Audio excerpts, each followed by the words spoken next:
राष्ट्रपिता महात्मा गांधी यांच्याबाबत आक्षेपार्ह पोस्ट केली असता महाराष्ट्र प्रदेश आदिवासी काँग्रेसची कारवाईचं निवेदन. सोशल मीडियावर छोटी आणि खोटी प्रसिद्धी मिळवण्यासाठी राष्ट्रपिता महात्मा गांधी यांचं नाव घेऊन अपशब्द वापरणं आणि त्या शब्दांवर नाचणं आणि गाणं हे राष्ट्रपिता महात्मा गांधी, गांधीजींच्या विचारसरणीचा आणि गांधीजींच्या विचारसरणीवर विश्वास ठेवणाऱ्यांचा अपमान आहे. या व्हिडिओमधील पारस सुभाष जैन, ललित सुभाष जैन, जितेंद्र राजमल गोगट या सर्व लोकांवर व इंस्टाग्राम आयडी पारस जैन 8735 वर राष्ट्रपिता महात्मा गांधी यांचा अपमान केल्याबद्दल भारतीय दंड संहितेच्या कलम 153 अ 295 अ 505 अंतर्गत गुन्हा दाखल करण्यासाठी आज रोजी पिंपळनेर पोलीस स्टेशनला निवेदन दिलं.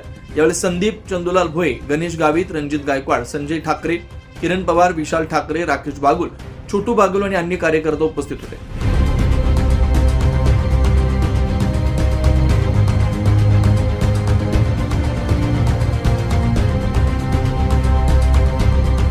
Twenty four live Maharashtra news साठी जितेंद्र गुरव, धुळे जिल्हा प्रतिनिधी.